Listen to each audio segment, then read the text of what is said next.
Hey, Jeff. Hey, Eric. How are you? I'm pretty good. How are you? Doing well, thank you. This is day one of our fourth annual 12 Days of Podcasts. The never-ending telethon that is our holiday gift to you. Yeah, we wanted to do something for anybody who's traveling. Anybody who is working, if you're the one person working during the holidays. Anybody who is just trying to avoid your family while you're at home, all under one roof.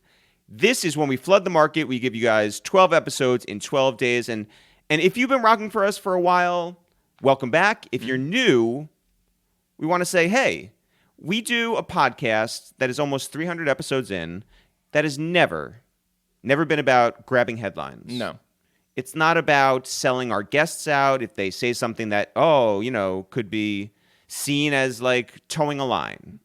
We never want it to be something that does a disservice to the person who sits between us and shares their life story. And given that, I'm sure some of you have shown up today because you saw the news that Cam made. Yeah, there is the headline that came from this interview. And by the way, that was never our intention. We never wanted to make a bigger moment out of the fact that Cameron does not believe in dinosaurs. I mean, it's just a big deal that Cameron would come over here and like spend some time with us. And for sure. For us to exploit this headline for personal gain, like for clout. No, never. That'd be pathetic. Never. Like, if we were to sit here and talk about how Cameron doesn't believe in dinosaurs for like more than just the moment. If you think that's what we do, you have certainly underestimated us. Well, yeah, you've gotten us very wrong. I think we would never. I think it's frankly disgusting to assume that we would take some quote of Cameron not believing that dinosaurs ever walked the face of the earth. And we're not going to like send it to the Shade Room or Say Cheese TV. What? And say, hey, Cameron doesn't believe in dinosaurs. No. Isn't that crazy? To even imagine that we would take a video clip from the episode that we have up on youtube.com/ItsTheReal and make it a moment. We have better things to do. Come on. Like, and plus, like, how would we even chop it down? Like, we have an hour and a half interview with him. This is frankly demeaning to everything that we have built to this point. Pathetic. We are not asking an artist of Cameron's stature to come over here. Like, he has a full life. What? And we got into all of that, and then like he's promoting an album, by the way, Purple Haze 2, that comes out next week. He's not here to dive into the muddy waters of like conspiracy theories about dinosaurs whether existed or not. Like, and that we would make a big deal out of that. Jeff, I'm disappointed that we had to even discuss this to start this podcast. I in no way wanted to bring this energy here today. Well, thank you for addressing it. Yeah, well, and you too, and we want to thank all of the people who ignored those headlines out there. Yeah. You know, that is not our purpose. That's not what we stand on. This is a family podcast. Yeah, like we're not TMZ. We're not sending our stuff to TMZ. Not at all. Not the least of which would be Cameron and that dinosaur talk. Doesn't believe in them. And that's fine. That's him. Jeff, let's reset and start off the 12 days in the best way we know how. Jeff, who's on the podcast today? Cameron. And what's he talking about? Dinosaurs. Jeff, when do you want to get into it? Right now.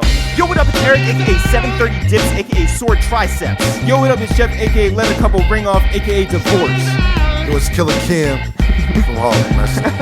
If Jim was here, Jim would have mad like Tri-State Bandit, One Eye Willie, Jim got all the ad-libs. No, this is true. Yeah.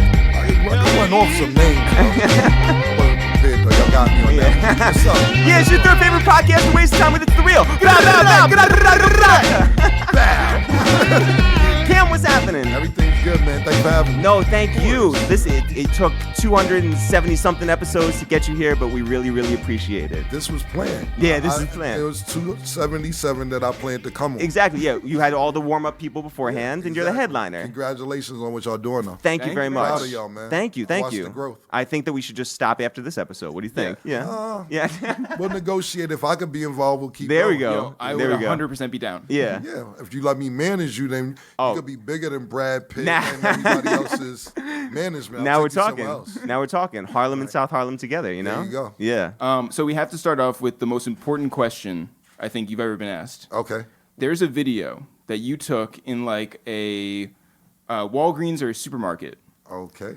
It's with you and a young female friend. Okay. When is this about? About a decade ago. So Okay. This is I got different. you. Okay, I'm just trying to make sure. Yeah. I do them videos every week. I'm just making sure which one you're talking about. There was a girl. You had her, or maybe she chose to run through the supermarket with a jar of Hellman's mayonnaise between her cheeks.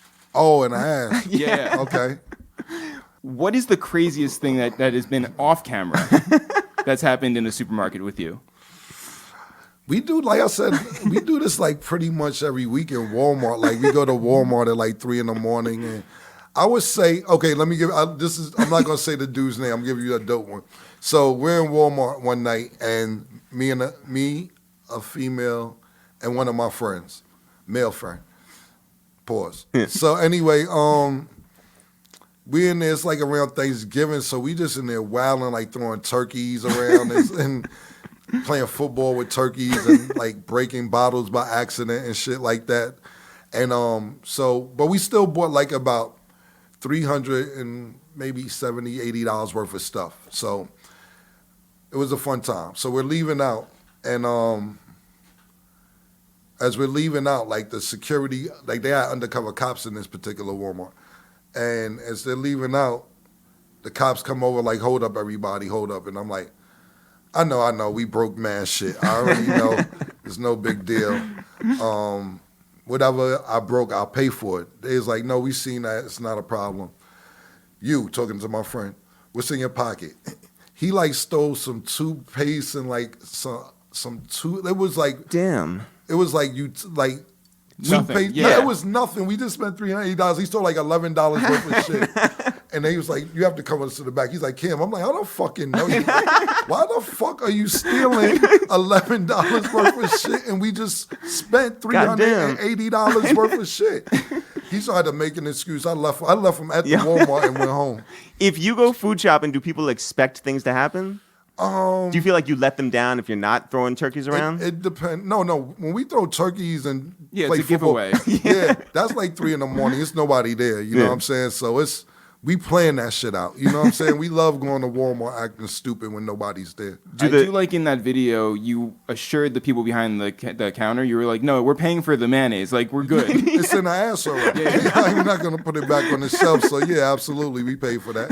I pay for all that shit because it's on camera. Yeah. That's what got me mad with my man. I'm like, yo, you see how crazy we acting in here? Why the fuck are you stealing anything? It don't even make sense. He just wants to outdo you. No, I think he's he sick. needed toothpaste. He's sick. What's the lady, the white girl who be stealing shit for no reason?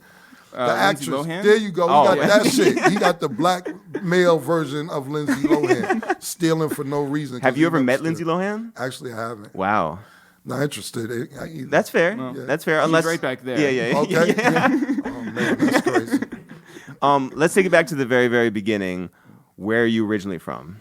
I'm from 140th Street in Lanks Avenue. You know, you talked about that in your songs. It's well known. You put it on the map. 140th in Lenox. What was your apartment like growing up? I lived in a 5-bedroom. You know, it's old apartment. Harlem apartments are real long, like railroad apartments with a lot of bedrooms in it. I lived with my mom, my 2 uncles, and my grandmother. Man. And whoever else came to spend the night. What was hanging up in your bedroom? I didn't have my own bedroom. I had to sleep like with my mom and my grandmother like the first probably 8 years of my life, and then they like cleaned out a closet and put a bed in there for me. And Damn. shit. Wow. Yeah. So That did you? sounds harsh to y'all? Yeah, well, yeah. I mean, a Out of closet. room. You know, yeah. No, for sure. Yeah. But did you dream of like bigger things at that young age? Yeah, well, of course I did, actually. One thing about my mom, she always kept me well-rounded, and until I got probably the 3rd grade. I went to private school from kindergarten to 3rd grade. I went to Disney World. I went to a lot of plays downtown. I participated in a lot of plays. I did gymnastics. I tap danced.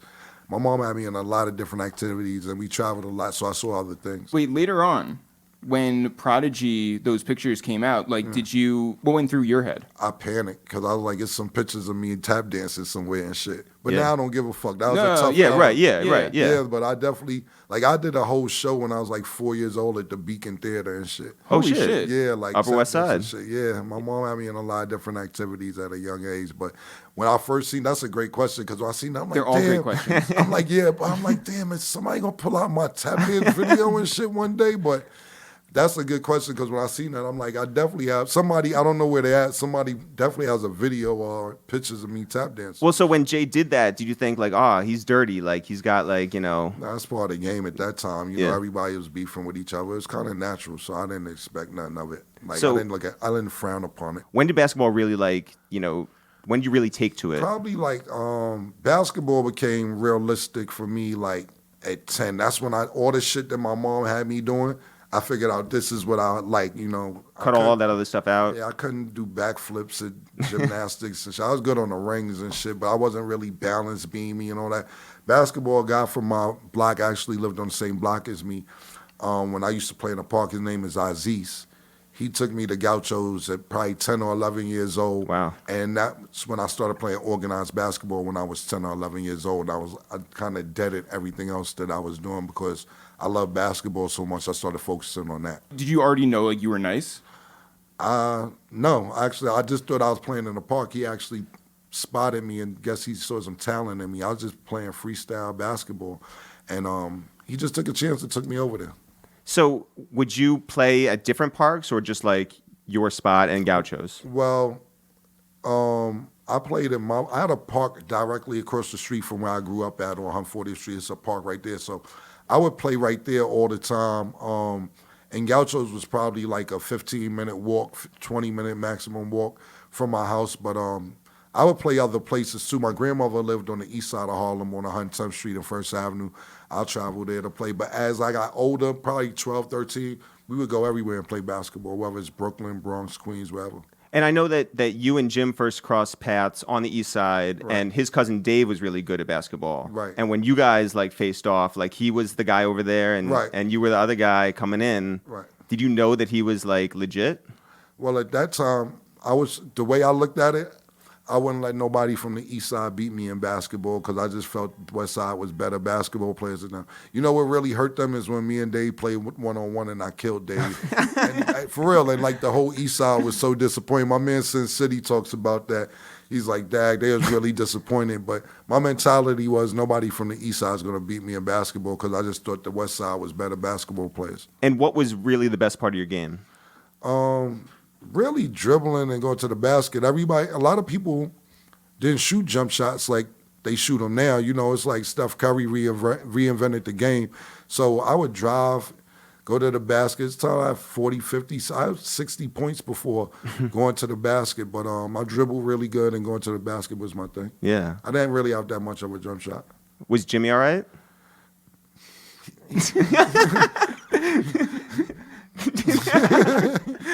Jim was all right for the park. Like, he didn't play no tournaments. I used to get him at that because he used to have like a little third place tournament trophy in his crib. And it's funny because Jim used to always want to beat me so bad too. He would call me at 3 a.m. and be like, I'll play you right now. For real, we'll go meet in the park at 3 a.m. and I'll be like, all right, bet. And he'll play me and I'll come from uptown and he'll come from downtown Harlem and we'll meet in the park and play. Nobody's outside 3 a.m. And he would be so pissed that I keep beating him. We actually played, it was a game of 21, maybe like 3 years ago, 4 years ago, in the back of one of our shows when we was on tour. They had a basketball court back there, and we was playing, and I see how hard he was playing at this age. I'm like, yo, dog, calm down, man, you wildin'. So I had to turn up on him, and I ended up winning that game too, and I told him I'm never playing him again, ever, no more. It's over. Yeah. I beat you forever. You never beat me in life. I'm not playing you again. And he gets mad about it because I'm never going to play him again. I got a whatever and 0 record against him, so I'm not going to even risk playing him anymore. Who else is legitimately nice at basketball? From Harlem? No, Or- just like around the game. What do you like? Like in in music. hip-hop, in yeah. music. Oh, in music? I don't know. Because a lot of people talk. I don't know. The game obviously is like, I known. heard I never Yeah. seen him play, but I see J. Cole almost dunked of it in the Yeah. All-Star weekend. I never really see too many basketball people play. Maybe because I just don't take them seriously. Right. So I don't see them play. But Does Johnny Shipes want to? yo, you know what's crazy? I didn't even know Johnny Shipes played basketball, and so he told me, I didn't even comment on it. So earlier today, matter of fact, last night, I was speaking to him, and I'm like, yo, we supposed to have a meeting tomorrow, et cetera, et cetera. He's like, yo, I got to get a surgery done. I'm like, on my toe. I'm like, okay, we have a meeting tomorrow. He's like, all right, I said, what's it for? He's like, it's an ingrown toenail. Pause. I'm like, he said it hurts when I play basketball and everything. And I'm like, I never even knew Johnny Shipes. This is last night. I never even knew he played basketball, but I didn't even comment on it. I just like scratched my chin like, when do you play basketball, man? But You're saying he doesn't look like he's in basketball shape? I'm not gonna. He lost a lot of weight. Yeah, though. yeah, Man, yeah. so And credit, shout out to though. Johnny Shipes, yeah. He lost a lot of weight. He was on a real strict diet, so I'm not gonna still say he's in basketball shape, Right. but it's like he said, my toe hurts when I play basketball, and I'm like, I'd never talk to you about basketball ever. So yeah, I just found this out last night. And Mace could play. Mace was good until he was about 15 years old, and then he's not really athletic, that good, that athletic, jumping or being that fast. But from the time we was probably 10 to 15 years old, Mace was probably one of the 5 best players. Damn. Because he's really good. But as people get older and grow and get more athletic, they kind of surpass him. But he was real good from the time I would say 10 to 15 years old. And you started playing like organized basketball at that point. Maybe about 11, Yeah. 10 or 11, but they was already playing, like Mace and a few other people from my neighborhood. They've been playing since, it's a thing called, okay, when you're 10 to 12, that's biddies, and then under 10 is super biddies. So they've been playing since they like 6, 7 years old, organized basketball, so they kind of had a jump on me with that. And how early did like colleges take notice? Like, I started getting letters from college in the sophomore, junior year. and how seriously did you take that? Were you like, yo, I'll go like wherever? I mean, everybody wants to go to a Division I school because that's the next step to go to the NBA. So you definitely always want to go to a Division I school. When you start getting letters and seeing Division I schools are realistic, you start settling for what you could settle for. But the goal is always to try and go to a Division I school. Yeah. Because the next step is the NBA. So who were some of the letters that came to your door? Georgetown, University of Miami, USC. I was actually supposed to go to the University of Miami. My senior year of high school, we was 23-0, and we lost in the first round of the playoffs, so that kind of sucked, so I didn't go back to school anymore. And the University of Miami, I didn't take my SATs or none of that shit. I was so fucking pissed. The University of Miami recommended me to a junior college with my man Rodney. He passed away, to a junior college in Texas. So I went to Navarro Junior College in Corsicana, Texas for a year. But you didn't even like. For a semester and a half. But you didn't graduate. No, I didn't graduate. I didn't go back to school anymore. But you did get your GED. They bought me my GED to my dorm. They bought it like They was like, yeah, congratulations. $600. Yeah. They bring it to you. Like, if you're good at basketball, like, I bust it. It's this football player named Dexter Manley, right? Yeah. Former Redskin. Yeah, exactly. Yo, bro, he got like a bachelor's degree and all type of recommendations. And he just admitted, not just, but when his career was over, he admitted he can't read or write. Yeah. How the fuck you got a bachelor's degree, you can't read or write? Right. You know what I'm saying? When you good at sports, they gonna make sure that they take care of you and do what they gotta do. Yeah. Who was the biggest person that like you saw like on the block? Like meaning somebody you looked up to and you were just like, oh, like that person is who I want to be like. I would say if I had to pick one person, I would say from the east side, my man Dave, we're still cool to this day. You know what I'm saying? I had a lot of big homies on my block growing up on 40th Street, but a lot of them was really violent, and everybody was violent. Not saying ain't nothing wrong with that, but like I told you, I traveled a lot. Even basketball, I started traveling playing basketball. and I wanted something different. It's a lot of people from my block who never been to Jersey at that era. Right. Yeah. There's like the mall. What's that? Where's the mall at? I'm like, yo, it's in fucking Jersey. Jersey's man far. No, Jersey is 10 minutes away. If you get on the bridge, they didn't even really travel. Some people never been to City Island over there. They just thought everything revolved around right there. So with my man Dave on the east side, he was getting money. He was getting cars, and he liked basketball as well. He used to coach, and you know, I just see things that he was doing things outside of hustling to provide a better future for himself. You would even go to Jersey. You would hold cabs, right? Like, and go down to Jersey to Skate Key and all that. Yeah, Skate Key was in the Bronx. I know what you're talking about. I can't think of the name right now that's in Jersey, but yeah, we put cabs on hold, and because we didn't have any cars, and even at the time we didn't even maybe have a driver's license, and that was the thing to do, just rent a cab for like $25 an hour, and we'll just put them on hold for like 6 hours. But So that it's was your regular. driver. Yeah, exactly. I'm still cool with my first driver. For real? Right now. That's to this awesome. Day, Shout just him like out. 20 Yeah. years. CD. My man CD. So you guys would run around, and did you have a job like that you would like go to in high school or anything? Nope. Yeah. Nope. I can't say that I did. Right. Yeah. Only time I did have a job is when I got kicked out of college. I came home and my mom was working for somebody in the liquor store, and they gave me a job in the liquor store. And then she ended up getting the liquor store for herself, and then me and Jim worked in there. Really? Yeah. Same hours? Yeah, we worked together. How did you and Jim work together back then? In the liquor store? Yeah.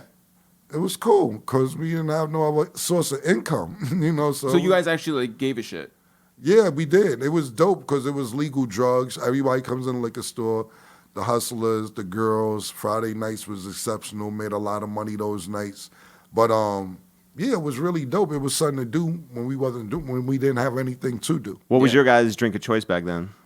Alizé. Yeah. For me, I used to drink a lot of Alizé, man. I loved Alizé. I don't even think they sell Alizé anymore, but I loved Alizé. When did you start like really spitting?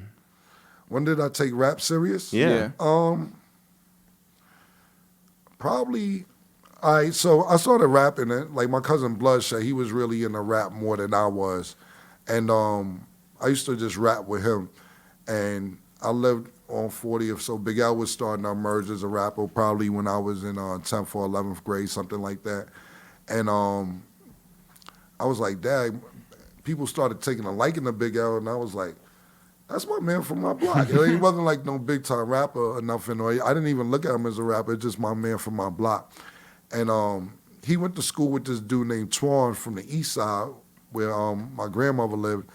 And me and Twan and Bloodshed used to rap. And Twan was like, yo, you pretty good, because Twan was like the best that I heard on the east side at that time. And I was like, why you think I'm good? He's like, yo, I told my man Big L about you, because Twan knew Big L, and I didn't even know they knew each other. They both went to Julia Richmond or Brandeis. I think it's Richmond. I don't want to be mistaken, but they both went to the same school. And Twan was like, yo, I told my man Big L about you. I'm like, Big L, I live over there. I only come over here on the weekends to come visit my grandmother, but I live over there. So when I got back uptown and I seen him, he's like, yo, you rapping? I'm like, yeah, I rap. He's like, Twan told me you rap. So I rap for him too. And he was liking my stuff. And then we go to school, and Mace used to start rapping his stuff at school. So I was around different areas and different people who always rapped. Then it became like, all right, let me keep 2 rhymes ready, because every time we see somebody, we would want to hear new rhymes. So if I go to school, Mace will have rhymes, or I'll go to East Side, my cousin Bloodshed and Twan had rhymes.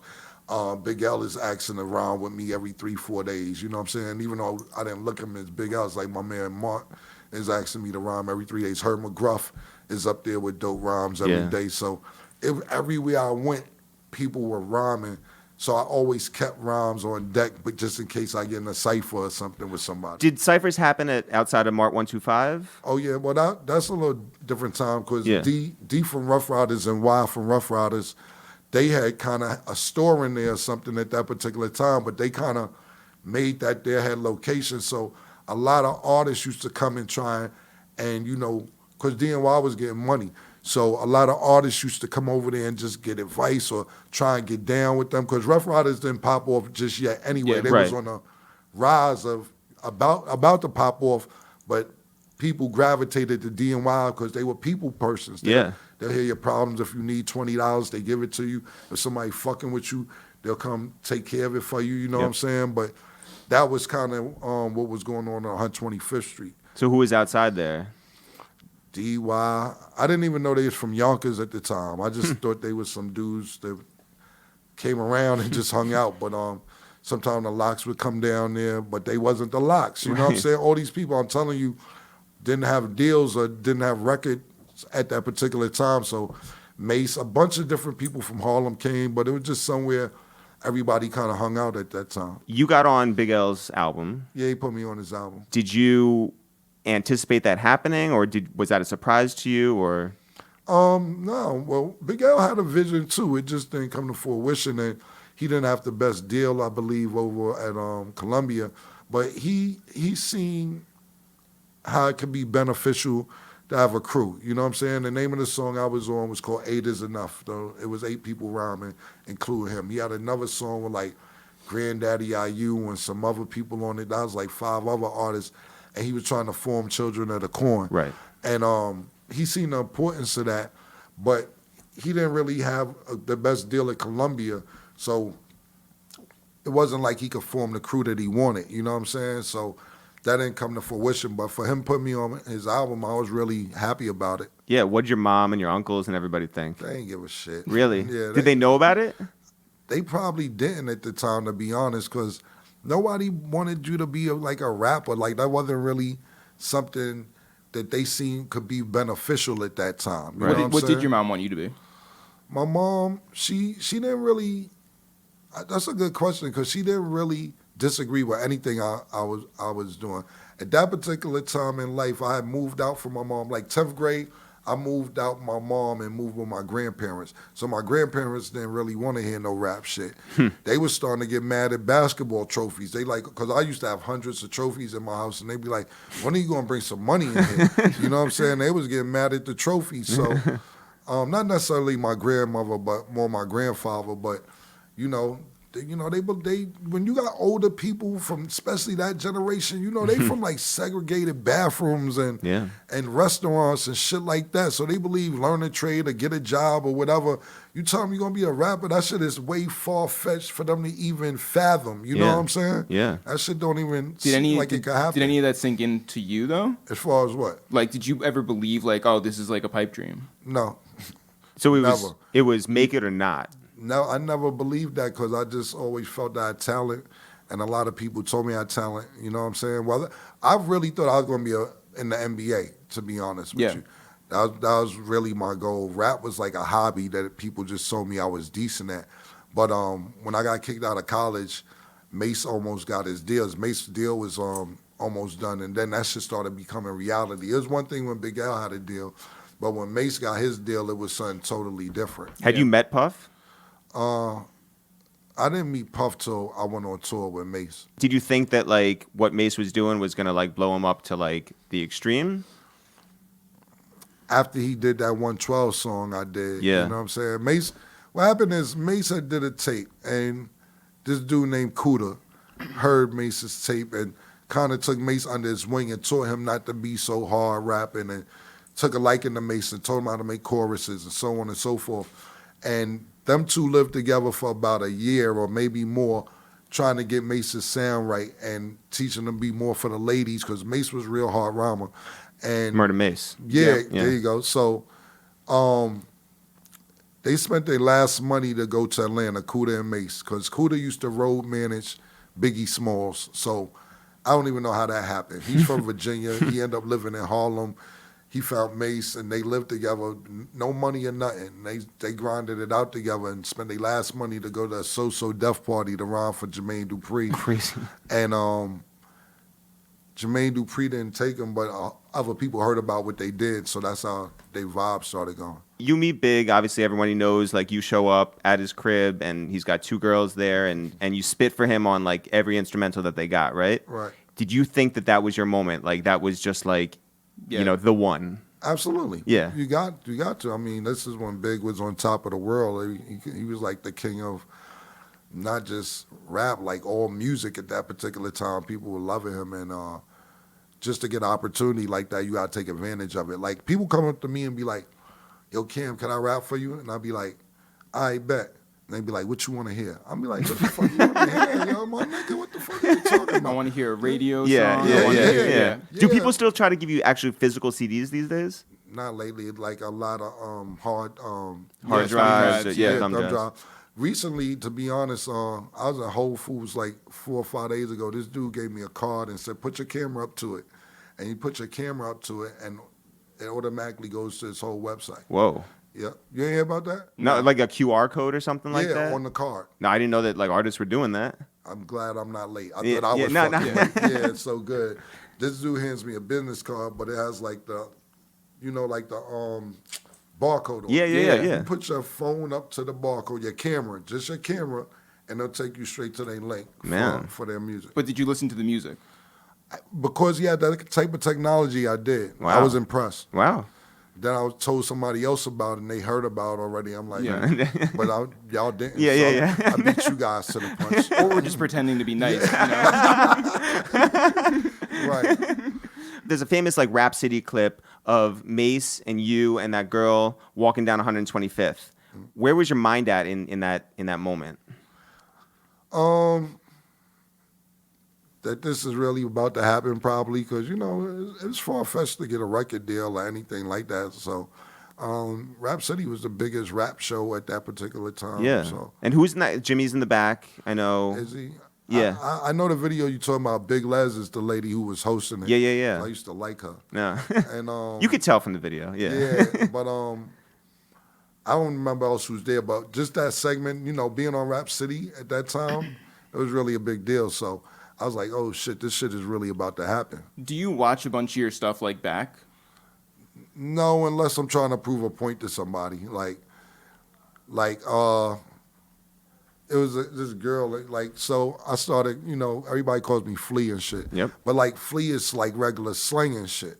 You know what I'm saying? So a girl younger than me, she's like, you didn't invent Flea, you're not Flea. I'm like, yo.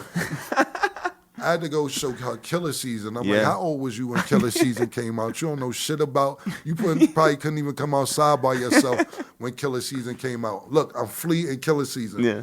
I invented it. I don't mind his slang. But don't try to take that away from me, shorty. You know Wait, what's something that that you have gotten credit for over the years that maybe you didn't come up with? It's shit that I come up with that I don't get credit for. You know what I'm saying? Yeah. So I would say I had another argument, and I'm not saying I invented this, but I bought it the music business when people be like, no homo. Yeah. They be like, Lil Wayne made that up. Kanye made that up. I'm like, nah, that shit from the east side of Harlem, yo. I got that in Jefferson Projects. Right. And so a lot of people argue because the people that they listen to or heard it from, they think they're originators of it. And I'm not saying I am the official originator, but I did bring it to the music business. Yeah. And it's no homophobicness. It's just if we say something, just so we clear. Yeah. You gotta be clear right these days and shit. Today, if you show up to 1199 Day, what's the reaction there? Sometime they'll probably be shocked because I don't go every year like I used to. You know what I'm saying? I was doing Bloodshed Day, my cousin who passed away. I did it every day for about 8-9 years, but people were coming for the wrong reasons. People was like, give me a bottle of liquor. Or, yo, I need to talk to you. Yeah. Or I need to talk to you. Or, yo, I need to show you my QR code. Yeah, exactly. Everything. So I stopped going because I just didn't feel people were out there for the right reason. That's a bummer. Yeah, it is. It really is. So I'll go over to his mural, even his gravesite in Fair Lawn, New Jersey, and spend time by myself and vibe. But same thing with her. But people come for me for the wrong reasons. And I'm like, y'all are out here. I'm out here to celebrate. Because I don't do the day they died. I'll do the birthdays. Yeah. You know what I'm saying? Yeah. And y'all, they spoiled it for me. So I do it on my own. Where were you when you found out that Big died? When I found out that Big died, I was working in a liquor store. Yeah, I was in a liquor store at that particular time. And what'd you think? I was hurt. That was your ticket, yeah. Yeah, well, that I was hurt about that. It's hurt because Blood died literally 5 days before Big. You know what I'm saying? 6 or 7 days before Big. So it was like, damn, man. That was fucked up. I was like a fucked up month or 2 months. You know what I mean? So yeah, it was pretty bad. And you ran down on later on Right. when they were shooting the video uptown. Right. What did you say to him to like convince him to keep you around? I just told him because Big definitely wanted to sign me. You know, we was talking about it, and even though we didn't get to a paperwork point, I knew Un had just got a new deal distributed through Sony, through Epic, Sony. And so when I seen him, I told him, look, I'm the dude Big want to sign. Because he called Un when I was in the house after I finished rapping for him.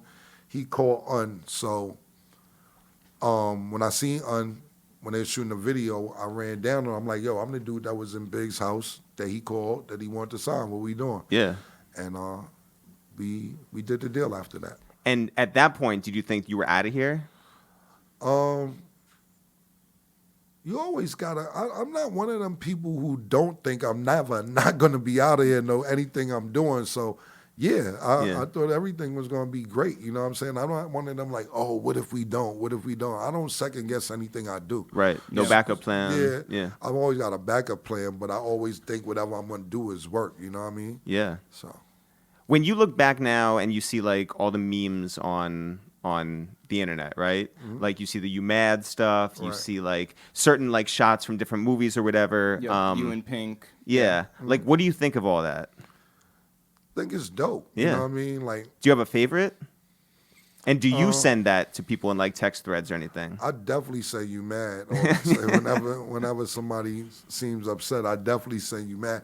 But you know the gifts. It's so you could go to the gifts and just type my name in, and so many different gifts pop up. So whatever's according, I'll send back. It's one gift that I have when I'm like it's from the daydreaming video, and I'm rolling the window up. Yep. So like when I don't want to hear what somebody's texting me anymore, I'll send that particular gift of me just rolling the window. Does that help the situation or no? It depends on who you're dealing with. Like Sure. if you're dealing with a crazy girl, it may not. Right. It may come to your house. What about a crazy girl who has mayonnaise? You know? And that's a cool crazy girl. I'm talking about somebody who's not. You're talking about the like girls who one. don't know who, you know, that you invented Flea. There Yeah. you go. You know? Exactly. So you have the deal with you're doing your first album.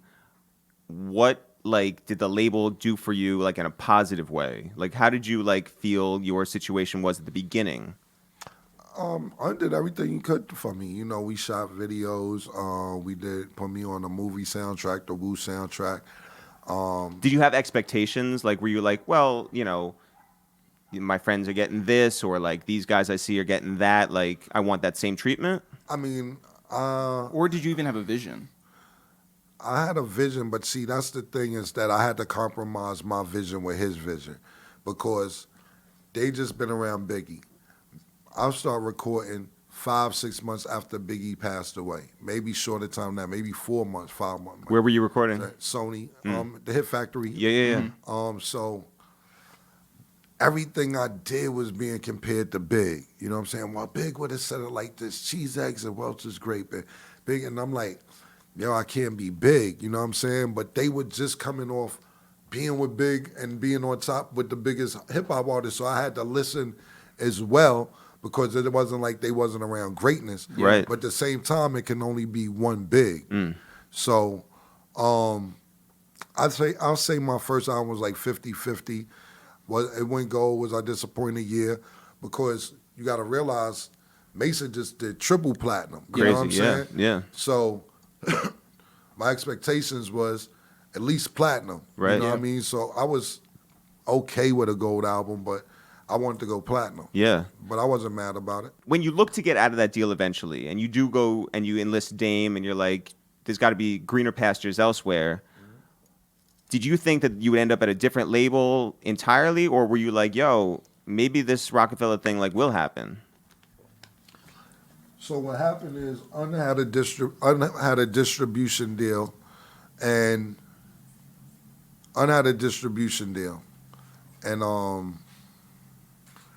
he lost his deal with Epic. The contract says Epic could take whatever artists they want from Untertainment. His label was Untertainment Right. through Epic. He lost the deal, but the deal was Sony Epic could take whatever artists they want. They wanted me. I ended up staying at Epic. My second album, SDE, is through Epic. Right. Yeah. And they didn't know what they were doing at the time. Dave McPherson, cool guy and all that. but they didn't know what they were doing. There was a female up there who kind of taught me the game. Like, Cam, they're not spending the marketing budget. It's like when the wisely. college coach recruits you and then like leaves or gets fired or There you go. and you're stuck. Exactly, it's exactly like that. So they didn't understand you. They did after a while, because like I said, somebody was teaching me the game as I was going along. When I first got my deal, I didn't really know the business like that, nor did I care to that much. I thought I'd be in good hands and everything would be smooth, but it wasn't. So I had to learn what the fuck was going on. So like I said, there's a female up there teaching me, look, they're not spending marketing dollars on this. They're not spending promotion this. Your record's not being played in this state. Your record's not being played here, but they have money to spend it. So they wasn't doing that. And I went up there and started flipping on them niggas. Like, yo, because I was signed for 7 albums. And I was 7 like, albums? that was standard deal at the time. Like, Yeah, but that must have everybody- like looked like forever. Exactly. So me and Dame wasn't speaking at that time. So now Jay-Z's on top of the world at this time, and Dame is somebody that I grew up with. So I went and humbled myself, and, we had a conversation, and he helped me out. And he was like, yo, I'll go up there and talk to them. And, Dame just made it clear to them that it'd be cheaper to get rid of Cam, because Cam is coming up here with 40 niggas every day, the way y'all got undercover police officers, and he's making y'all uncomfortable. You know what I'm saying? He's not going to stop. So they let me out, and that's when I end up going to Rocafella. When you humbled yourself to Dame, what did that take out of you? It didn't take nothing out of me, because me and Dame grew up. It was stupid that we wasn't speaking over an argument anyway. And, growing up with Dame, we did a lot of shit before before the music business. So it didn't take a lot. It was just more of a fact. If you could do it, you could do it. If you can't, I understand that you ain't fucking with me, but at least I'm gonna give it a shot. Did you guys meet up in person? Yeah, I went to go meet him at his house in Fort Lee. And who did you know at Rocafella at the time? When I got there, You knew hip hop. I knew Jay-Z. I knew hip hop. I know Jay-Z and all these niggas before they had deals. Like Jay-Z, I remember, and I don't know Jay-Z for never having money neither. I'm not just talking about before music and all that. But I remember like Dame and Jay, and they went to open up one day. I don't know if it was Penn State for Method Man. Method Man was hot, and Jay-Z didn't have a deal, but they had money. And me, Jay-Z, Bleak, and Dame rode out there to Penn State, and Jay-Z opened up for Method Man, and nobody was even really there. It wasn't that crowded yet, but just the opportunity for him to get to go open up for somebody like Method Man at that particular time was pretty big. Totally. Yeah. Did you know people like Big Face Gary like before you went over there? Yeah, we knew each other from the hood. Yeah. But Big Face Gary wasn't even at Rocafella. I was at Rocafella before Big Face Gary got there. And so you get over there, you're going to Baseline. What was your relationship with like the different producers over there? I didn't really have a relationship with anybody. You know what I'm saying? Yeah. You gotta realize I'm coming in from just getting jerked around my last deal. I know the business. Dame is my friend. I'm just gonna use the tools that I have in front of me to get my crew together as well. Juelz and Jim Jones and Hal Rell and Jay Ryder and whoever else that we dealt with at the time. And, they had a studio. We went to the studio every day because if somebody was in it, we'll go to the smaller studio. But we just had a crazy work ethic to where we wasn't going to not miss this opportunity because these opportunities don't come twice. And that led you into the whole like K-Slay mixtape like culture, just like flooding the streets. Yeah, because K-Slay became real hot at the time too, doing his mixtapes, and K's from Harlem. So we was like, look, man, it don't make sense to not you take advantage of K as well, because K was on fire. We both helped each other out. So it was real appreciative that he hosted the tapes. But before I even started messing with K-Slay, I was doing Clue tapes and Ron G tapes. Yeah. But K-Slay is the one who helped the Diplomats out, because what happened was we was like on so many different mixtapes. And I know it sounds old like right now, like the person who ever invented the toilet seat, you don't really give a fuck. But we were the first artists to do mixtapes as artists. Like everybody used to be on a DJ's mixtape, and I'm like, yo, we on 14 different mixtapes. We could just put our own music together and put out our own mixtape because Juelz didn't have a deal, Jim didn't have a deal, nobody had a deal. So I was like, I'll use this as a marketing tool and get K-Slay to host it and heat the streets up, and that way they could get deals too, because Rocafella didn't necessarily want to sign them yet. Yeah. So I wait, before that. Yeah. Is it true that when you signed to Rocafella, you were like broke? No, I wasn't broke, but I wasn't rich. I've been living in Jersey since my first deal. I wasn't going back across the water, but I wasn't where I wanted to be. Was I driving good cars and living in a condo? Yeah, I was. But I heard a story that like you were chasing down like a $10,000 check, and then you lost it. Oh, that time, yeah, yeah. Basically, we was making ends meet. Shit was cool, but what happened was, I had got a check for $10,000, and me and Zeke had a plan to go do something.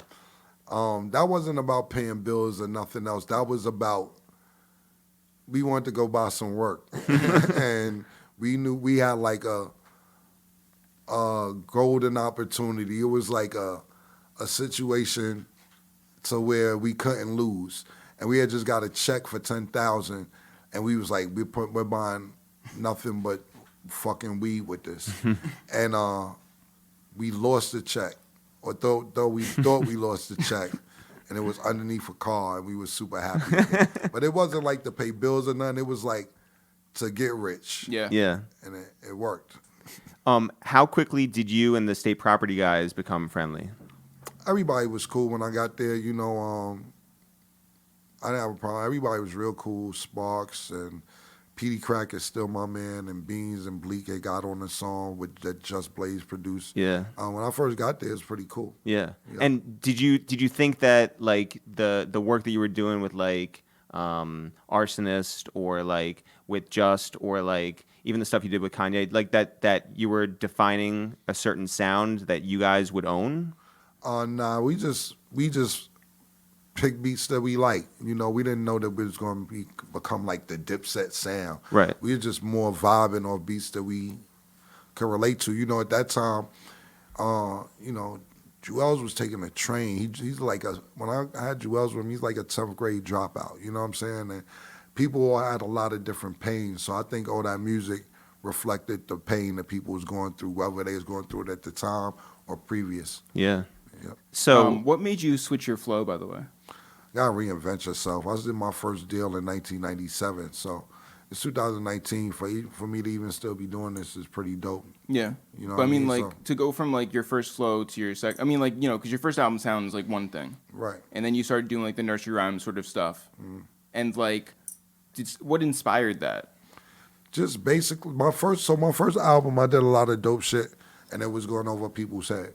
So I'll be dumbing a lot of shit down, cause it's like, to me it'd be a waste if you don't get it. And then sometimes too, this girl put me onto this. It was like this girl I used to deal with, and I used to argue a lot when I didn't have the deal, and she used to like, Jay-Z was just coming out, and she really liked Jay-Z, and I really like Nas. I like Jay-Z too, because that was my man, but I was like, yo, Nas is dope, man. She like, nah, I like Jay-Z. And I'm like, nah, Jay, I fuck with Jay, but you don't fuck with Nas. She like, Cam, when I go to the club, I don't want a dictionary with me. And I'm like, damn, I'm like, so she told me this shit. And I'm like, damn, shit be going over people's head, yo, you know what I'm saying? And people want to dance sometime too, Yeah. you know, so she's like, Nas is like a long car ride type of joint. And I'm like, damn, so I take all that shit into consideration, you know what I'm saying? So certain things you got to dumb down so people understand, especially if you want your shit heard in the club, and you want sometime when you do a show, not saying Nas will have the records, I'm just saying what the girl was saying, because I'm a big Nas fan. But sometimes when you're doing a show, you want people to sing along with you. But if you say it too much, you can't lower the music so they can fucking sing along with you. You know, you may just have people sitting there like, dope, but they can't really sing along You with can't you. wind it back. You can't be like, oh, what do you say there? Right, you know what I Get mean? that genius annotation. Yeah, exactly. So I remember you going up to Angie, and I remember where I was when I heard this. You went on Angie, and you guys were talking about the Rocafella deal and Taliban, and actually, even before you were Dipset, you guys were, was it the Legacy? that was something we was just names that we was coming up with. It wasn't like we ran outside with it, but we was just coming up with names, and I think we had that name for like a week. Yeah. Me and Jim, yeah. By the way, not a good name. Yeah. Thank you. Legacy had no legacy. Yeah, exactly. We didn't even have a legacy at that point. But Diplomats took off, and Right.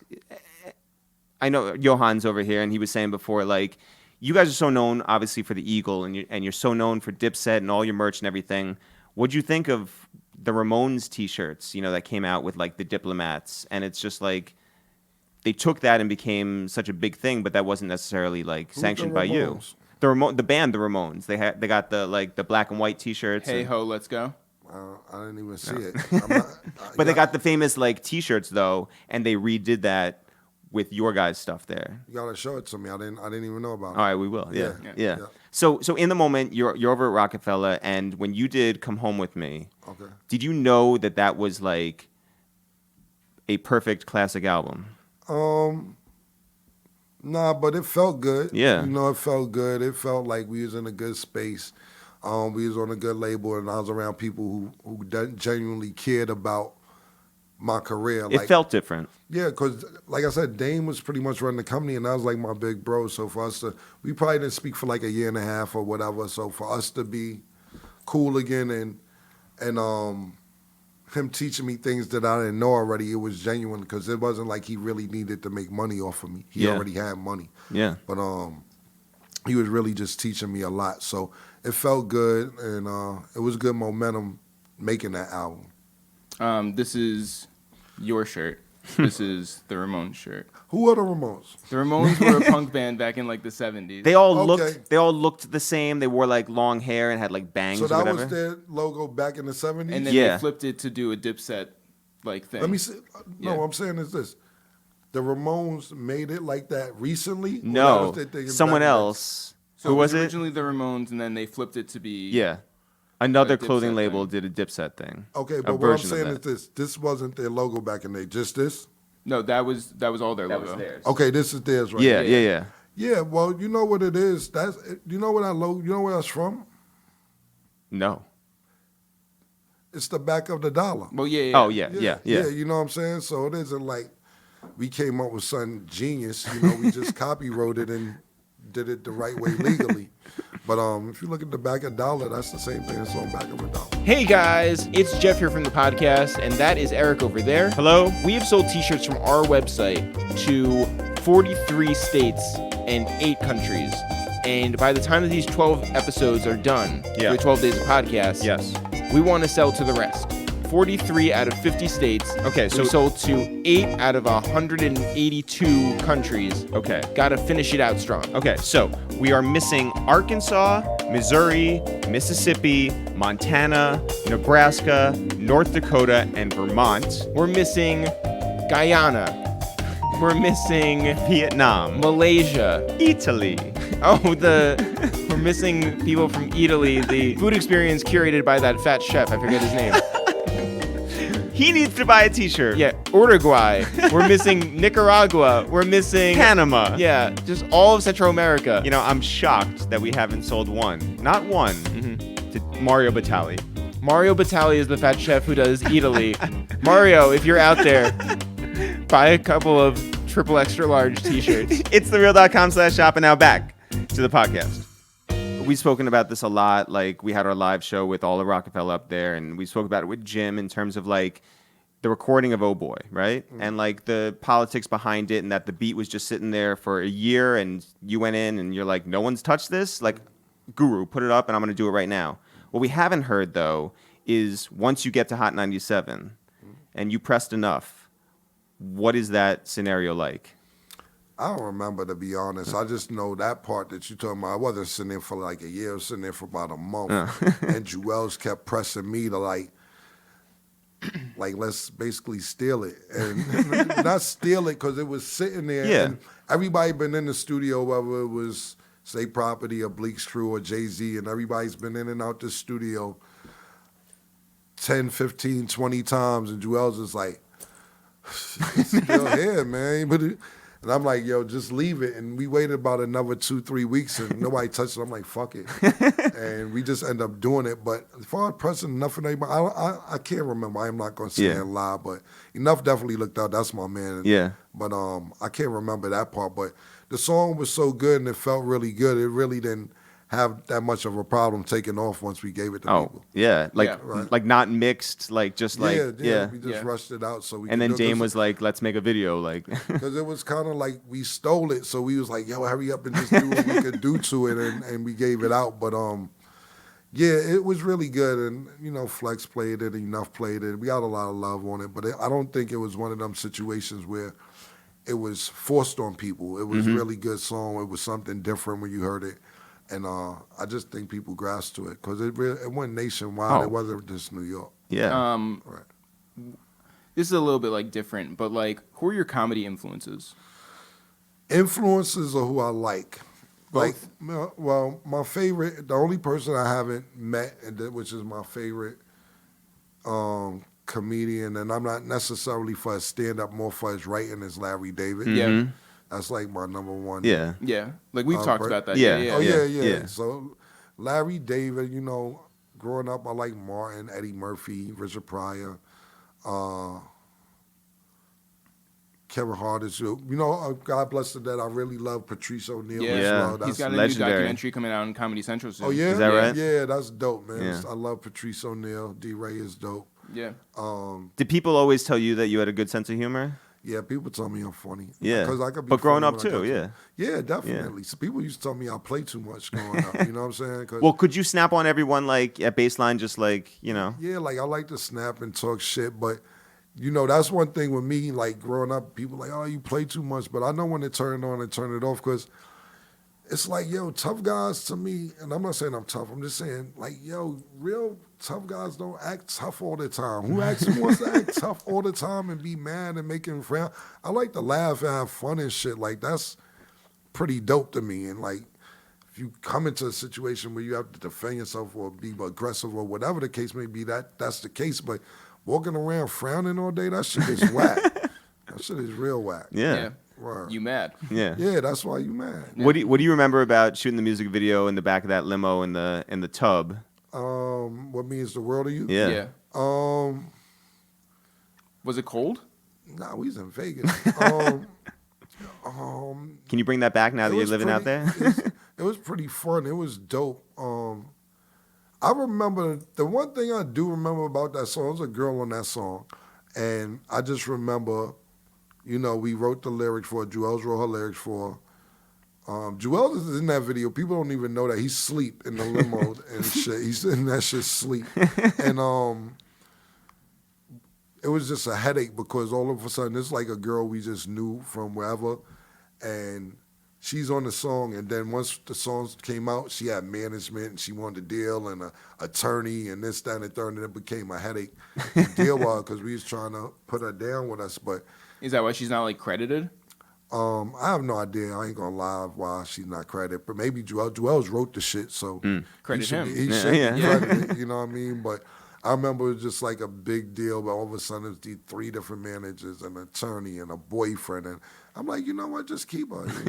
We don't got time for that. We try to do business. Come Home With Me is like ringing off everywhere. And it's interesting, like considering like your career, you're so popular in places like Chicago or DC or down south. What other areas in the country really meant a lot to you in that time? When Come Home We came out? Yeah. Ohio. Yeah. Ohio treated me real good. Columbus accepted me with open arms when I went down there. I had a club down there. I used to have like the best weed ever, so I used to charge people just to smoke with me, not even necessarily sell it to them. Like, yo, I didn't want to, that was like my scheme, like not to sell weed, like charge you just to come smoke with me. So it's not like I'm selling you shit. Right. You know what I mean? So Columbus, Ohio is really dope, and Chicago is really dope. Those are the 2 cities that I would have to say showed a lot of love. We were talking with John Monopoly. Yeah. And he told us about... That's my man, too. I was just at his birthday party. Yeah, we ran into Don C. actually last time we were in LA, too. Right. And we were talking to him about the same story. You guys went down to Miami, and you guys were very close. Don was drinking heavy back then, and ended up on the top of some chick's car, like bashing her, like like windshield in. You remember that? That was in Chicago. Oh, okay. She was in Chicago. The first time I ever went to Chicago, John Manop and Don C booked me to come to Chicago. The first time I ever went there. To their club? I don't think it was their club, but they were promoters. Gotcha. Yeah. They're promoters, and they booked me. And I remember me and Jim getting there, and we was like, yo, you got to take us to the Good Time projects, because we used to watch Good Time and shit. We want to see the fucking projects. And I remember Don C being like, this is fucking dumb. Like, yo, why the fuck do y'all want to go there? People are dying over there. We ain't give a fuck. We like, yo, we got to go there. Even the driver who picked us up from the airport was like, yo, I don't understand what this is about. This is dangerous to go in these projects. And we was like, nah, we got to get a picture. And this is like the plastic camera. Oh, yeah. You had to take a picture with. So, yeah, Don C took us over there and shit. And then we went and performed at the party that night. And then that situation you talk about was outside of the party he actually booked for us. And I thought he was a cool dude. So I was like, yo, you don't need to do that to anybody. When you were on that phone call with Alan Grunblatt and Angie and 50, and you were defending independent music. Like you were ahead of your time. 50 obviously called it a graveyard, didn't think much of that whole model, and we were re-listening to that again today. You knew your stuff. You knew how much Jim was getting per album. You know how much other artists were getting on majors. It made too much sense. How'd you feel in that moment?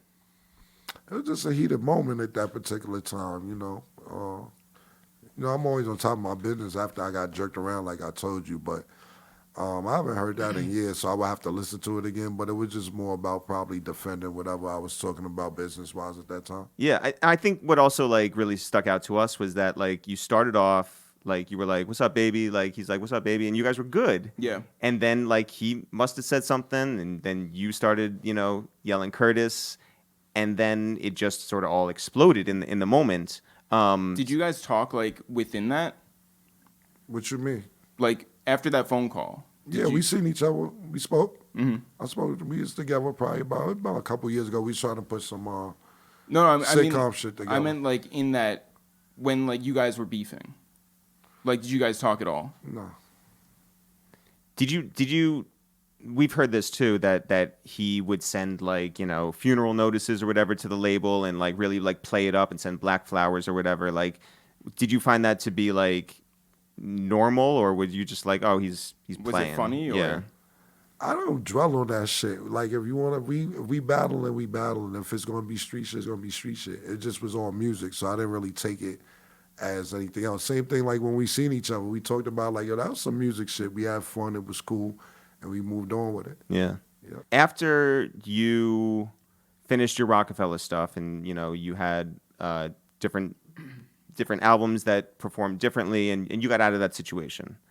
You ended up over at Asylum, which was mostly known as a Southern label at the time. They had UGK, and they had Uzi. Mike Jones and different. What appealed to you about that situation, and why did you sign there? It was a lot of money. It was a lot of money they gave me, man, and they was doing real good splits. It was 80-20 splits or 70-30 splits. So I could have stayed at Def Jam because L.A. Rita came to Def Jam and was trying to reboot it. But not only it was Southern, what happened was Kevin Lows and Leo Cohen and Julie Greenwald, which was running Def Jam, all went to Warner Brothers. Yeah. Asylum was under Warner Brothers. So to me, it was kind of going to the same system that I had just left. So I was like, I'm cool. I just went sold 2-3 million records with these guys with the Diplomat album, Come Home With Me, Purple Haze. Yep. I'm going to the same system that been working for me with these guys.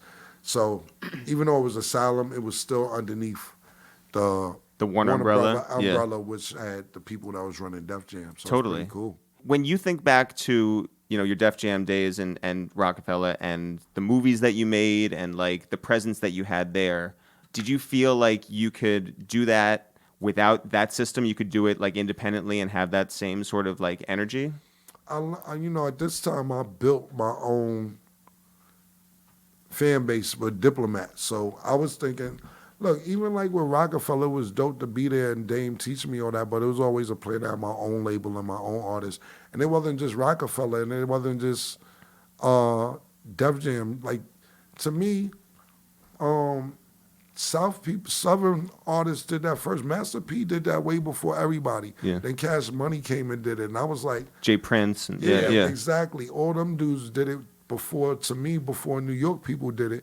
And I'm like, we got all the record companies in New York, but we're giving the distro deals to the people from down south. But you have to build your leverage up to get those type of deals, to get a joint venture, a distro deal. Did you talk to Master P about that when you guys first got to know each other? Nah, because by the time I met Master P, I already had Diplomats popping. But I definitely gave him credit for him paving the way for my generation, for me to see that you don't have to sign a regular deal, because, like I said, I went to school in Texas, and everybody was Ice Cream Man, and he's from New Orleans, and Texas is not that far, so they was loving him in Texas. There was a time that we would see you around town and bump into you, and you're always like, yo, I'm going to do movies, I'm going to do television shows. There was talk of, like, Netflix deal and, like, different situations.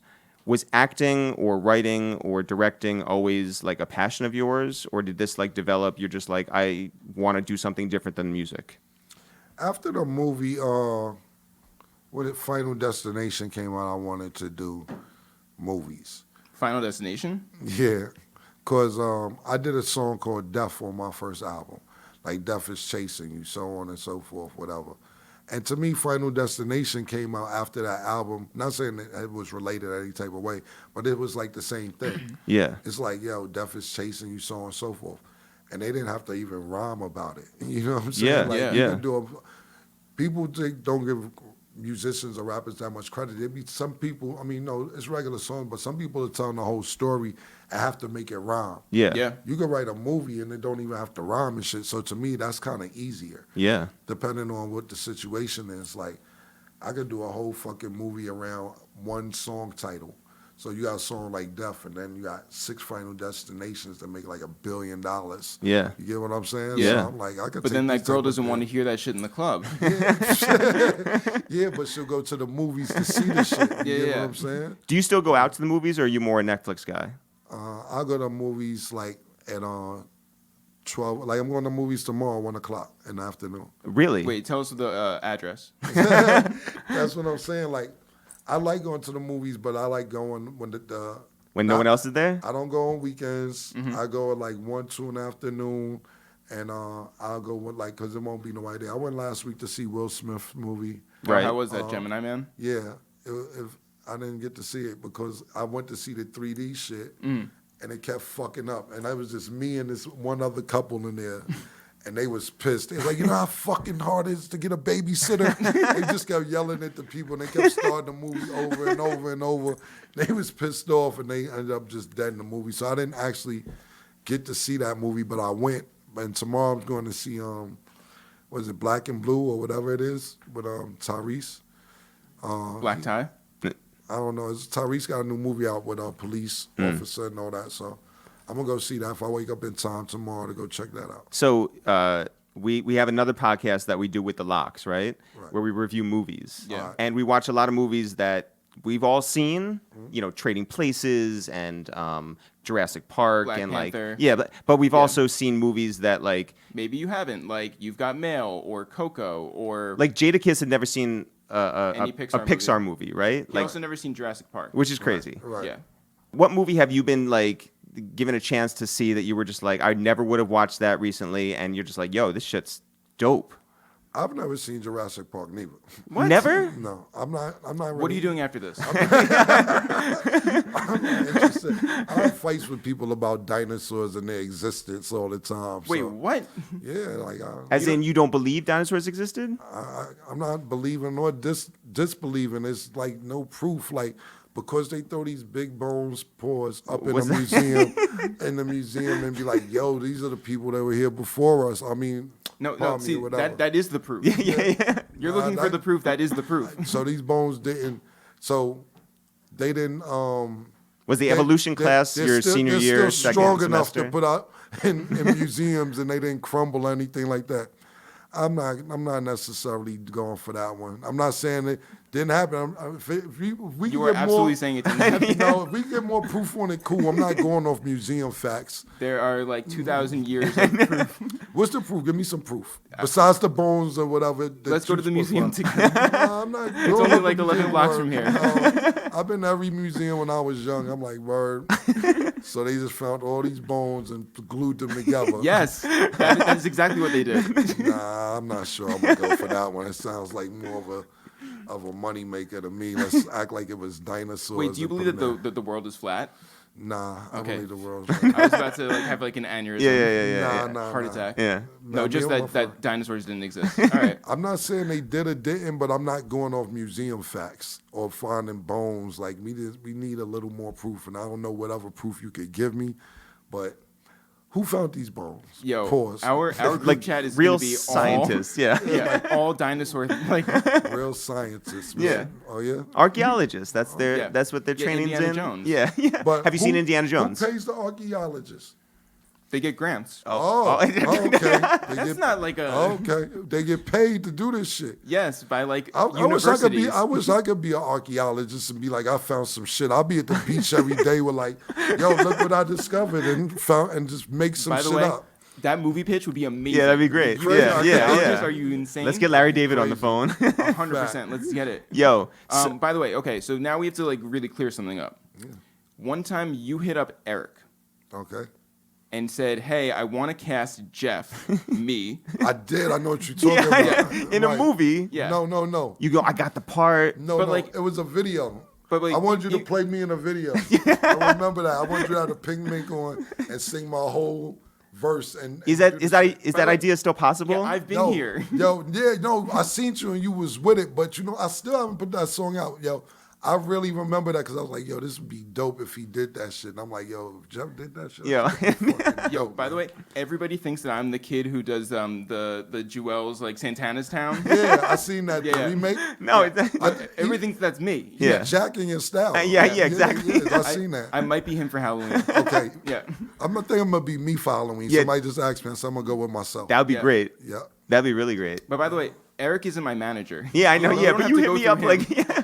Yeah, you know what? I think sometimes I think y'all guys are twins. I He am is a twin. Yeah. He's Just a not twin. his. Yeah. Okay. Yeah. We got another brother. Well, I just think you guys are Yeah, twins. yeah, So yeah. I just hit you up. But that's crazy that you're a twin. I knew it. I Yeah. felt it. Yeah. Pause. You've helped so many people get on, right? Mm-hmm. There's a lot of artists who, let's not even talk about style. Let's just say, like, you've helped a lot of artists get in the game and become a name, right? Who are the artists that you're, like, most proud of giving a shot? Like, maybe there was no money involved. Maybe there was money involved. Whatever it was, like, who's an artist that you're just like, I look back and I'm just like, yo, I did a good service for that person in their life.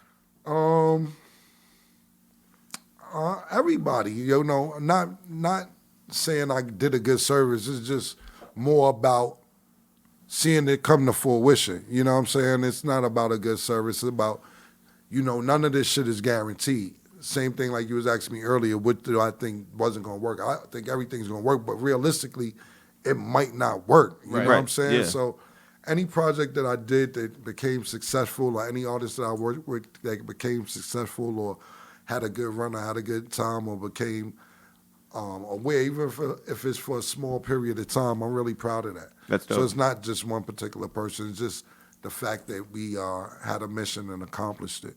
We were talking to Bun, and Bun has like the worst music videos experiences. He What has is- some great ones, he has but some great ones, there's but he has ones some- that he has ones did not that are work just out. like- What are your craziest music video experiences? The ones that were disappointing or like did not go right? or just crazy behind the scenes.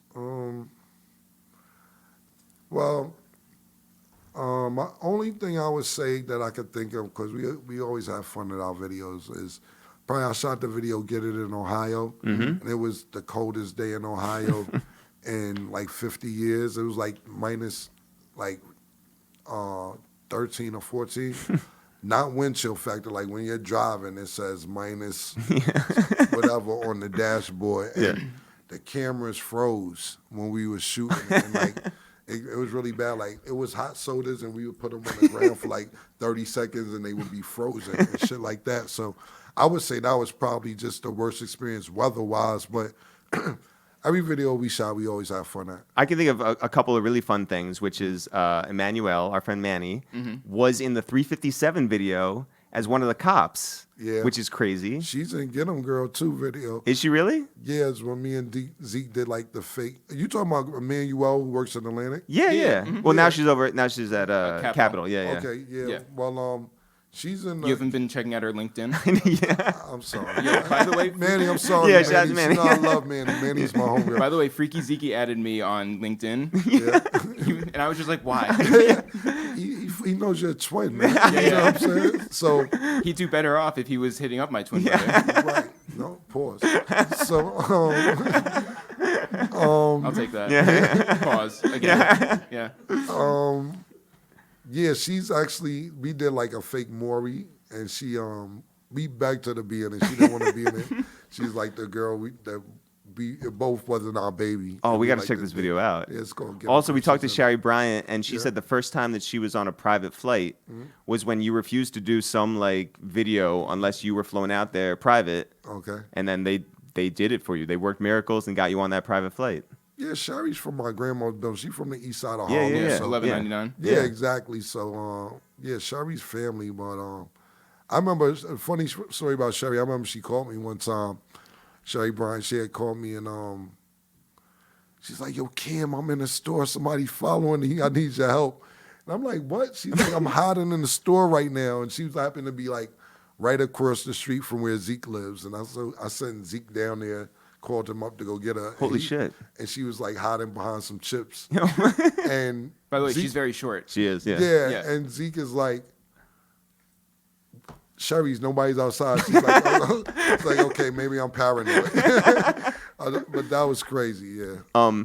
This meant a lot to us. I'm sure it meant a lot to you too, but like, as guys who love this business and love the ins and outs of the business too. Right. Seeing you on that stage at Jay's B-side show, whatever issues you guys had over the years, whatever talk there was from either you guys or like people around you or people who had no idea and just wanted to talk, we got a heads up that it was happening, and we watched it on people's, like Instagram lives and all that. It felt awesome to see you guys on that stage, to perform Welcome to New York City, to give you the stage, and you and Jimmy were there, and everyone's dressed up. What was that night like for you? To be honest, it was pretty smooth. You know what I'm saying? Like I said, I knew Jay-Z before record deals or anything like that. So it may have been tension when I got the Rocafella, but he kept doing what he's doing, which is I'm very proud of just his growth outside of being an artist. You know what I'm saying? Just to know where he came from to where he's at now is really dope. And it wasn't like I needed to validate myself with that night, but to be honored, to be called to do that, it was really dope. You know what I'm saying? Because we ain't really out do too much beef. It was more he say, she say, entourages against other entourages. So, when they called, we didn't even talk about shit except for doing that. And just how much respect we have for each other. And where you had to get your suit. I keep a few of those on deck. I don't even have to go do that. Those are in the hot closet hanging out right now. Did you run into Nas backstage? I ran into his crew. I knew some people that I met Jungle that night. I never met Jungle before. Really? Wow. Yeah, I met Jungle. And a kid named E that I knew for years from Queensbridge. I seen him, but I didn't actually see Nas that night. Okay. Yeah. Your mom is one of the great follows on Instagram. Yeah, she's crazy. Yeah. Did you know that she would take to that technology so well? Sometimes I don't like it, man. So she's overdoing it. Too many Throwback Thursdays? Nah, it's Not too much. enough. Yeah. Nah, she's always arguing. I gotta be like, you can't be arguing because I'm gonna get mad. You my mama, but sometimes you instigating this shit. You know what I'm saying? You gotta chill out. But she has fun with it and it's cool. But sometimes I gotta tell her that you gotta get permission to do certain shit, man, because you be wilding. Sometimes she even call me and be like, you know how much it's taking in me not to say anything about X, Y, Z. You know what I mean? So But people love it. She has fun with it, so that's cool. Yeah. Do you love Instagram? Instagram is cool. I like Instagram. I don't take Instagram as serious as everybody else because Instagram isn't my come up. Mm-hmm. A lot of people take Instagram seriously because a lot of people popped off because of Instagram. Yeah. And that's all they got. Yeah, and not only that, it's just like, I'm happy that that wasn't my come, even though it's profitable for a lot of people, including myself. But, people panic when their flights aren't up or this angle isn't right. Right. This girl went crazy, so I need an outlet. I'm on 40%. Like, so I thought that was, I don't panic till like 3%. You know what I'm saying? Like, so just being fortunate enough for that not to be my come up, I can have fun with it. To where other people, I think, they manufacture fun and act like it's a good time and all that, but they take it so serious that they can't really enjoy it. Yeah. I don't really fuck with Halloween like that because it's manufactured fun. Yeah. But that being said, Yeah. last year I was Dennis Graham, Drake's dad, and I killed it. Who's that? Drake. Drake's dad, Oh, yeah? Dennis Graham with Yeah. the mustache and the fedora and everything. Yeah. Send me a DM of that, man. Yo, Yeah. Jeff, when we pulled up at Up and Down last year and Jeff got out of that car, people thought it was Dennis Graham. Oh, yeah? But not in like some blackface. So No. I just wanna make that clear. Yeah. Right. Where we're yeah. I don't get that from you. Yeah. One thing that you said to us one time, I was emailing you to be a part of sketches when we were like doing that. Yeah. And I emailed you, and you were like, I don't get my emails until 3 weeks later. I don't have no notifications on my phone. If you have to, like, even if you text me, I got to just check every 10 minutes on none of my phones because it's just annoying. Like, even Instagram, like, I have my notifications on one time. That shit goes off every 4 seconds. Like, yo, how the fuck do people just every 4 seconds buzz in their pocket? So I turn Because on the my more you notifications. respond, then the more people... Yeah. Nah, not even respond. I'm talking about my phone's in my pocket. Is it voo, voo? Oh, no, I get it. Voo, Yeah. voo. Like, yo, that's annoying all day. And then you look and it's like _Tammy127. Like, yo, come on, man. I got other shit to do. So I'll just have my text on. Not even my text. I just randomly check my text every 5-10 minutes. So it wasn't you But- just like curving me. But no, not at all. But Okay. if you call me, Yeah. I'm gonna pick the phone up. That's you can. My I think phone we rings. called you once and I have 3 phones. So Yeah, we gotta okay. make sure we got the right That's number. too many. Nah. I think British picked up. Yeah. Maybe sometime I'll give a phone to somebody for a while. This Yeah. was great too.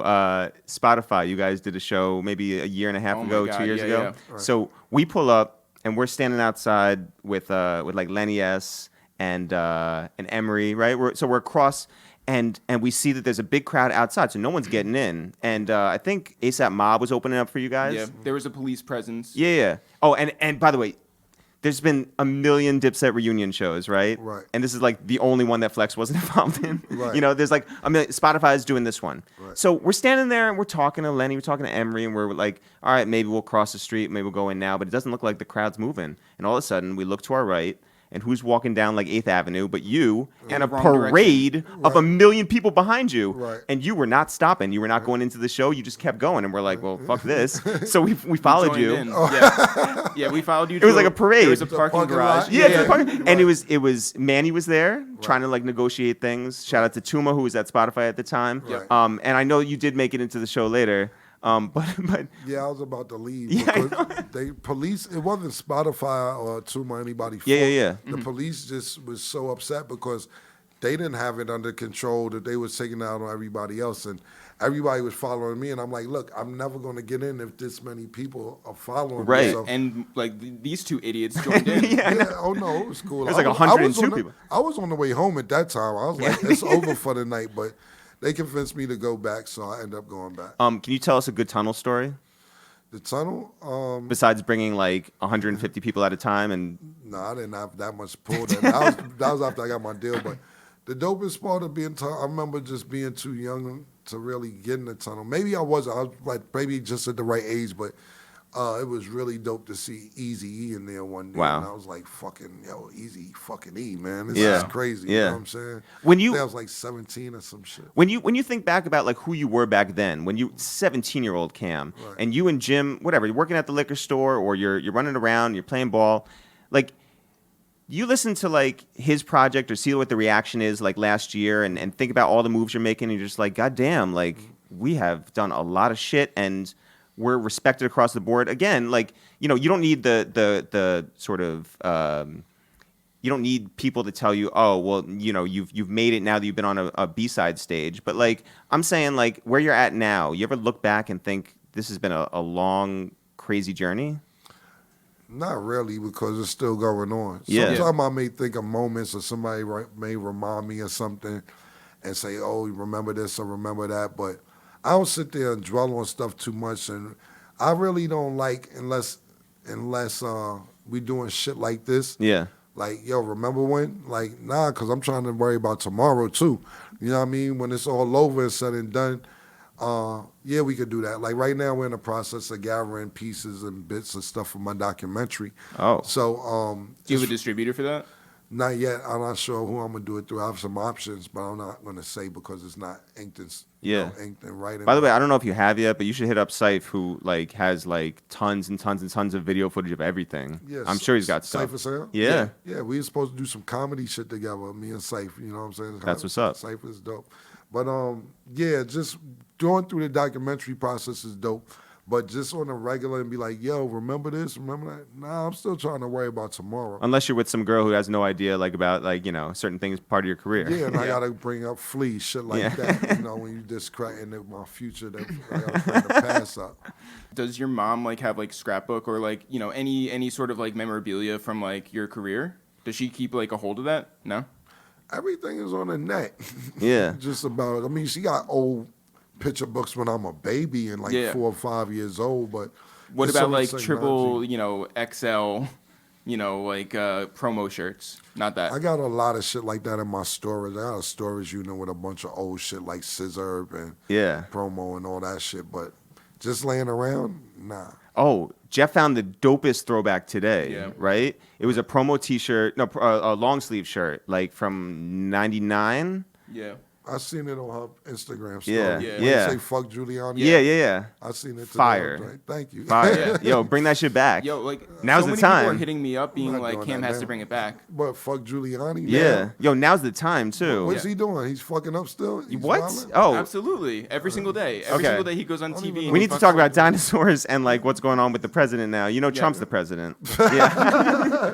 Thank you. So his buddy is fucking Giuliani. Like they're like peas in a pod. They're both morons, right? And who knows what's left of their like brain? But like they run around and they do like corrupt shit. And now they're getting caught, and they say the corrupt shit on TV as if like that like exonerates them. Exactly. Yeah. And so now they're gonna be dragged into these hearings. Well, good. Yeah. I never really liked Giuliani. No, anyway. I saw him. the shirt. It said Yeah, fuck I know. Giuliani. Yeah, he was fucking up my block at that time. It was really fucked up. You got to realize he came, and I'm not saying what David Dinkins was doing was right, but it was more lax than it was more cool. I think it was real. I had a lot of tension, a lot of police presence, and that shit was annoying.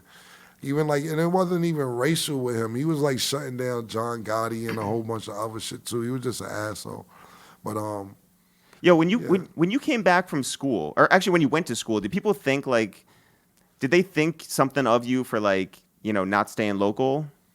No, nobody stays local who's good, unless you go to St. John's.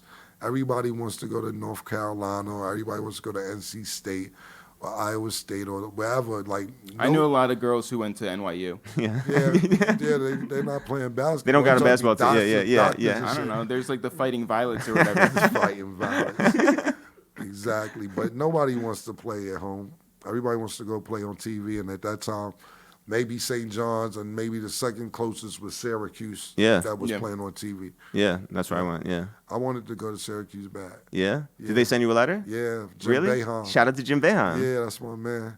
But it didn't You could have worn happen. orange. I know, yeah. I would love to went to fucking Syracuse, man. I was a big Jim Boeheim fan, you know what I mean? Play zone? Whatever, zone man, Yeah. man, whatever. Yeah. You know, I was a big fan of them. They had a lot of good players when I was young. Pearl Washington. Yeah. They had Sherman Douglas, Derek Absolutely, Coleman. yeah.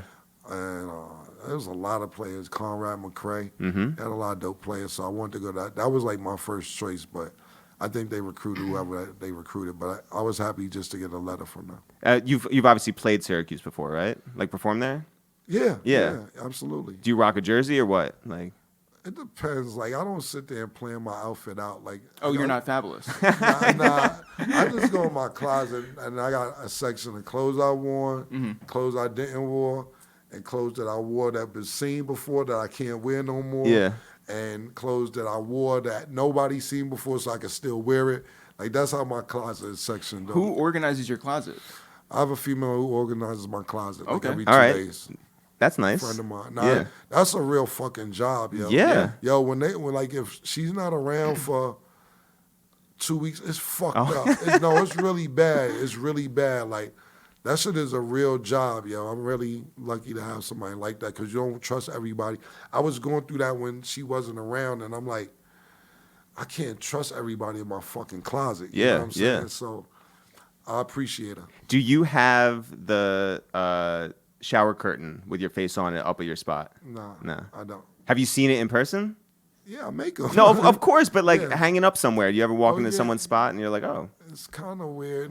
Yeah. No homo. But Yeah. this Yeah. basketball player in Seattle, I went to scrim, and no disrespect. 'cause No, of course. That's my Yeah. man. yeah, But showing support. yeah, he has my shower curtain. I used to have one, and then Lindsay Lohan stole it. Yeah, exactly. I would prefer only girls. Yeah, Yeah, Yeah. You can buy the Diplomat one if you. I sell the Diplomat shower curtain as well. It's a statement. Right. Yeah. You have a new album coming out, New album coming out on December 16th. and you're excited about it. Very excited. That's something that I don't know how long you've been working on it. Maybe a while, maybe not. But another project that's been in the works for a while is the one you did with A-Trak. Okay. And from what we heard, it's been like start and stops, but something that's been going on. Is there any update on that? A-Trak's probably pissed at me right now, you know what I'm saying? Because what happened was we was working on it, then we lost contact, then we worked on it, then lost contact. So we finished it. We just did a deal. And, Congratulations. thank you.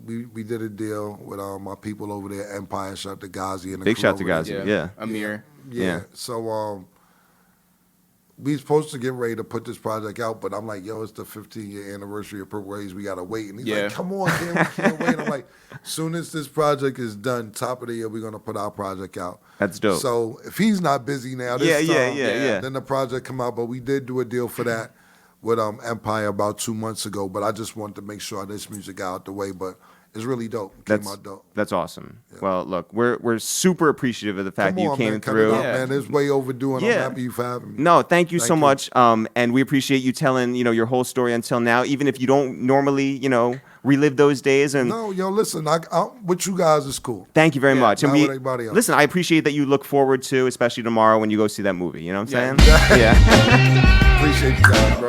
Thank Cam. you. Nah, no problem. It's all good. was dope. Appreciate you. Thanks everyone for listening to this new episode of A Waste of Time with It's the Real, the first of the 12 days of podcasts. Jeff, if you want to find out more about us, I'm Eric with the curly hair. You're Jeff with the glasses. Together, we are It's the Real, no apostrophe, no spaces. If people want to find out more about this podcast, it's called A Waste of Time with It's the Real. If you want to find out more about what's going on with us, where can they go? You can always go to ItsTheReal.com, ItsTheReal.com. Go to ItsTheReal.com and sign up for our newsletter. Go to ItsTheReal.com/shop. Buy a t-shirt today, especially if you are in 7 states and 174 countries.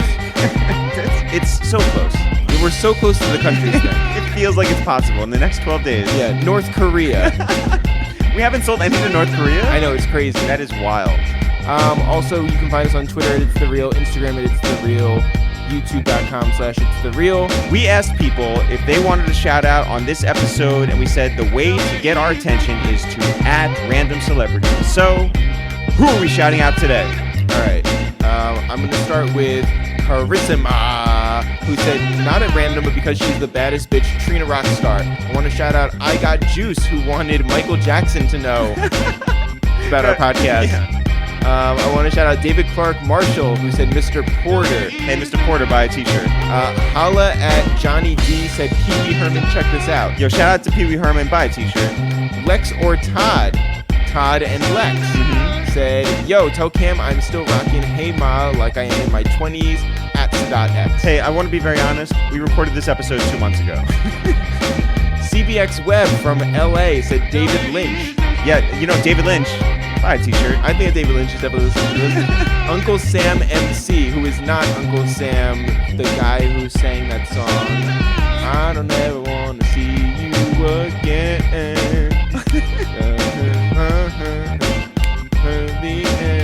Hey, wait, is it Big Sam?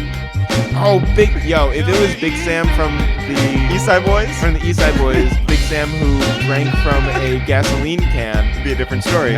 So who did Uncle Sam want to shout? He shouted out Mekhi Phifer. Yo, Mekhi Phifer, buy a t-shirt. Dylan Andrew Diaz said The Ellen Show. Shout out to The Ellen Show. Ellen DeGeneres. Hey, Ellen, buy a t-shirt. Timothy the First said Jason Alexander, famously of Seinfeld. And also up on our wall, shout out to George Costanza. Yes. Haven Credible said at Brian Jackson. Brian Jackson. Let's find out. He works with Gil Scott-Heron. Okay, well, shout out to him. An accomplished musician, deserves a t-shirt. Go buy one. OG Danzito said Mike Tyson. Yo, Mike should definitely be aware of this podcast. Not Your Name said Real Mick Foley. Mick Foley, who we also have an action figure from. He's right here. He should be aware. Coral Lopez said Vince Staples. Okay. Shout Hopefully out to Vince actually sees that and comes on our podcast. That would be Somebody great. else said Vince Staples too. That dude Effie. Yeah. There's no way I can actually shout this guy out. Okay. But he said Vince Staples. I think you guys can understand where I'm coming from. Yeah. He has a name, and I'm preferring to bleep that out. Joey Blaze said Amanda Bynes. Shout out to Amanda Bynes. Bun Diesel said you guys are great with artists who are bubbling. I'm going to throw Reason from TDE on there. Plus, I hope we get some new Two Jews and Two Black Jews. Just throwing this out there, but you should watch House Party, the first one. All right. MJA773 said Jonathan Taylor Thomas of Home Improvement. Yeah. Shout out to JTT. Yeah, but he did at the wrong one. It seems to be a... Now how are we going to get the word out to Jonathan Taylor Thomas? You know, Kyrie the Great said Foggy Raw, who is not a celebrity, sorry to say. Oh. Josh Lavis said, shout out the Fabtastic Four, a.k.a. Hovengers, a.k.a. Joe Buttons with an S. Okay. That's Joe Budden, Rory, Maul, and Parks. Shout out to those guys. Hen Season said Frankie Muniz. Okay. Shout out to Frankie Nunez. Jeez Louise said Lisa Ling. That's Cousin Lou. And said, good afternoon, Lisa. JW Smiles said the Goonies from BGSU and Wale. Shout out to Wale. Gerard Hussein added Anderson Cooper. All right. Hey, a local New Yorker, get a t-shirt. Emilio Estevez said, you already know, at Donnie Wahlberg. Jeff? Donnie Wahlberg follows us. We did know. Yeah. And Abu Kalbs, our man out in London town, said Jeremy Corbyn fix Brexit. High, lofty expectations when you tune in to A Waste of Time with ItsTheReal. Jeff, we got more episodes on the way? We do. Also, Cash Money Josh said, at Kevin Hart for real.